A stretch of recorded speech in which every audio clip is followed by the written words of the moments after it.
অন্যান্য কর্মকর্তা যারা আছেন তাদেরকে শুভেচ্ছা জানাচ্ছি। শুরুটা তো আমাদের এই গণঅভ্যুত্থান 6 জন দিয়ে শুরু হয়েছিল। আমরা শুরুটা করেছি দ্রুতভাবে সারা দিয়েছে। আমি বললাম যে 6 জনকে দিয়ে গোটা বাংলাদেশে একটা অভ্যুত্থান হয়েছে।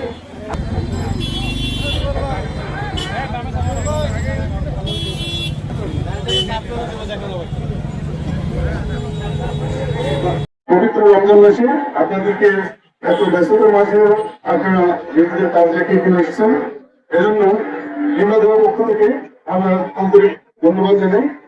পাশাপাশি আজকের এই যে মানববন্ধন, এই মানববন্ধনের পিছনের যে বিষয়টি শাকিল বলেছেন যে আমাদের সঙ্গে যোগাযোগ করা হয়েছে, আমরা পাই আমি অত্যন্ত দুঃখ প্রকাশ করছি যে আমাদের 1 তারিখ পর আমি আমার পারিবারিক অসুস্থতার কারণে আমাদের দ্রুত যেতে হয়েছে, কারণ আমি সরকারি মোবাইলটা ছেড়ে গিয়েছি, কারোর সঙ্গে যোগাযোগ করতে পারিনি।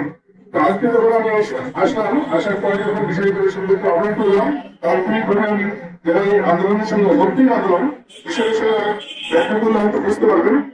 তো আমরা একাত্মতা ঘোষণা করছি এই কারণে যে আমাদের গত 3 তারিখে আমাদের প্রতি বছরের মতো আমার চাকরির বয়স করে 20 বছর আমরা দেখে আসছি, প্রতি বছর যখন রমজান মাস আসে আমাদের বাংলাদেশের একটা আয়োজন থাকে যে আমরা সবাই মিলে একসঙ্গে বসে একসঙ্গে ইফতার করি।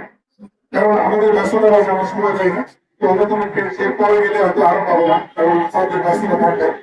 এই কারণে আমরা চাচ্ছিলাম যে প্রথমের থেকে যদি আমরা বসে একসঙ্গে ইফতার করি। যেহেতু ধানটা হচ্ছে আমাদের রাস্তার ধারে, এখানে একটা মসজিদ আছে তার সংলগ্ন, এবং ধানটা হচ্ছে সবার জন্য উন্মুক্ত। আপনি জানেন যে কোনো ব্যক্তি চাইলে তার অভিযোগ বা যে কোনো আইন শৃঙ্খলা সংক্রান্ত যে কোনো পরামর্শ কিংবা অন্য যে কোনো প্রয়োজনে আপনি করে যেতে পারেন। পাশাপাশি ওখানে একটা মসজিদ আছে, কেউ চাইলে নামাজও করতে পারে, এটা ওখানে উন্মুক্ত।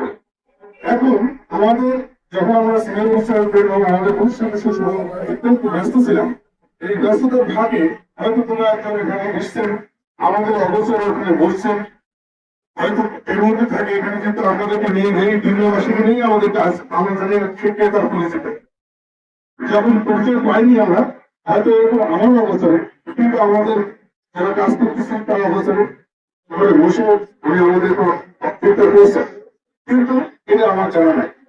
একটু আমরা চিনি না, কাউকে ইনভাইটেশন করা হয়নি। যদি এরকম ইনভাইটেশনের ব্যবস্থা থাকতো, তিনলা উপজেলায় কি তার চেয়ে আরো যত লোক ছিলেন না, আমরা তাকে ইনভাইট করতে পারতাম না? অবশ্যই পারতাম, কিন্তু আমাদের নীতিতে ছিল যে আমরা কোনো ধরনের বক্তব্যের মধ্যে বা কোনো ধরনের বিতর্কের মধ্যে থাকবো। আমরা চাই বিতর্কের ঊর্ধ্বে থেকে কাজগুলো করবো। এই কারণেই আমরা চেষ্টা করছি যে সবাইকে, বিশেষ করে পুলিশের মধ্যে আমরা থাকার জন্য। পাশাপাশি আমরা 10 জন শিশু বাচ্চা রেখেছিলাম, যেমন হাফেজ, যারা আমাদেরকে কথা বলিয়েছে, তারা ভালো একটা আমাদের করতে পারে।